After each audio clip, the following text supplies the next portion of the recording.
嚟到2026年第30條呢一度咧，佢就俾咗10個整數我哋，咁佢亦都講到呢10個整數 variance 咧就會係 U、median 就會係 V 以及個 mode 咧就會係 W 㗎。同一時間我哋已經知道呢10個數字嚟講 ，mean 以及個 range 咧都會係等同於9。喺呢一度留意翻，由於 range 咧就係講緊最大減最細啊嘛，咁我哋已經知道嘅數值當中最細就係4啦，最大就會係13，咁而13減4咧就已經係等同於9噶啦。變相亦即係話 x 同埋 y 咧，佢最細只可以攞到4。以及佢最大咧只可以攞到13嘅，如果唔係嘅話咧，就會維持唔到個 range 咧，就係9呢一個 condition。咁所以咧，我哋就亦都由 mean 係等同於9呢一度就先寫翻條式出嚟。咁 mean 咧就即係全部加晒，再除翻總共有幾多粒數啦。咁所以我哋就先有呢個 x 加 y， 咁就再加剩低呢8粒數加埋，咁就會係等同於呢個68，咁就 over 10，咁就會係等同於9。最終我哋就會得知道呢個 x 加 y， 咁我哋就寫翻出嚟咧，就會係等同於呢個22啊。咁喺呢一個位置咧，我通常嚟講都會建議同學咧就畫翻個表出嚟。咁所以喺呢一度，我就左手邊就會叫做 x 啦，咁右手邊就會係做 y。好啦，咁我哋就逐個睇翻啦。由於 x 同埋 y 最細咧都可以攞到4噶嘛。咁所以我就先寫翻，如果 x 係4嘅時候 ，y 係幾多先 ？y 咧就會係等同於呢個18。咁呢度咧，其實我哋就已經發覺唔得㗎啦。點解咧？因為我哋頭先講過話 x 同埋 y 咧最大只可以13啊嘛。咁所以咧，亦即係話其實以下呢個 case 咧，佢係符合到 x 加 y 等於22。咁但係咧，佢符合唔到個 range 㗎。咁就變相咧，佢會有一批嘅數值咧，其實都符合唔到。咁所以變相我哋就睇翻啦。如果 y 係14，咁就即係呢個 case 都唔得噶啦。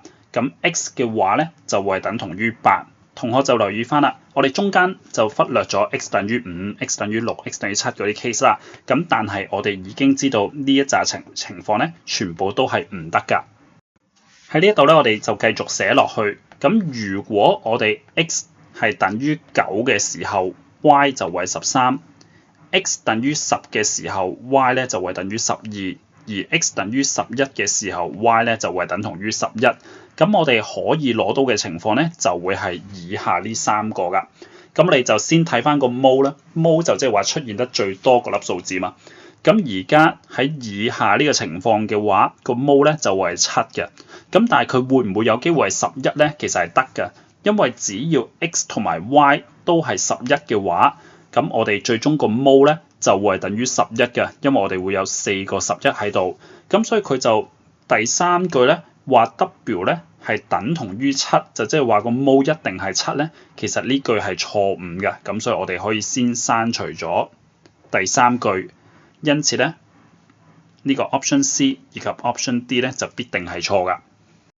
喺下一步咧，我哋就要判斷第一定係第二句先至係啱嗰句。咁但係由於咧第一句講到 variance 啊，咁 variance 我哋要撳計數機實在太繁複啦，咁所以我哋就睇翻呢個 median， 亦即係睇呢個 V 啊。咁你如果對於第一個 case， 如果 x 係9，y 係13嘅時候，咁我哋咧就會得知道個 median。咁我喺呢一度亦都寫翻低呢個情況咧，個 median 就會係等同於呢個 8.5。咁至於如果 x 係10，y 係12嘅時候，咁我哋就可以睇得到，我哋嗰個 median 咧就會係等同於9。去到第3個情況，如果 x 同埋 y 都係11嘅話咧，咁我哋嗰個 median 就會係8加11再除2啦。咁所以咧就會係等同於呢個 9.5。